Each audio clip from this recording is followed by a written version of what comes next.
Viewers, welcome to my channel HNN blogs అండి. ఈరోజు నేను చేయబోయేది అందరికీ ఇష్టమైనది, అందరికీ ఈజీగా చేయగలిగేది చికెన్ పకోడా చేసుకుందామండి.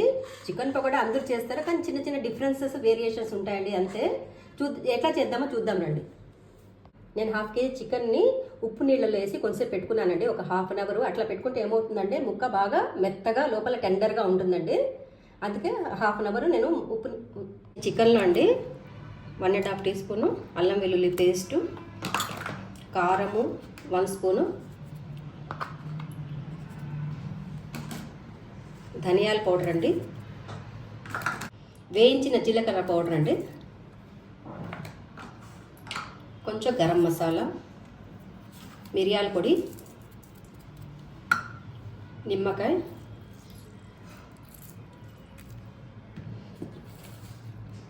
కొంచెం కరివేపాకు, తగినంత ఉప్పు యాడ్ చేసుకుందామండి.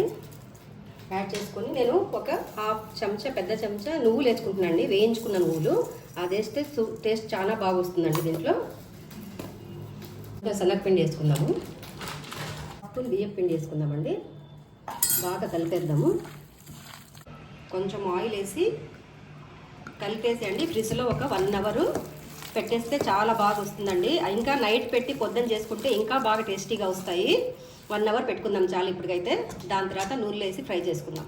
చికెన్లో అన్ని మసాలాలు వేసి కలిపి పెట్టి ఫ్రిడ్జ్లో పెట్టుకుందాం కదండి. ఒక 1/2 అవర్ టు 1 అవర్ దాకా పెట్టుకోవాలండి. ఇంకా ఎక్కువసేపు పెట్టుకోవచ్చు. నేను 1 అవర్ దాకా పెట్టాను. ఆయిల్ బాగా వేడైపోయిందండి. దాంట్లో చికెన్ ముక్కలు వేద్దాము.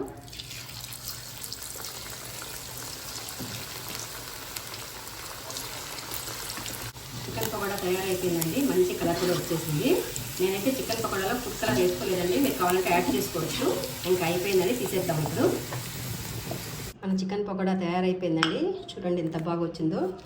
కొంచెంసేపు చల్లారినాక కొంచెం క్రిస్పీగా అయిపోతుందండి.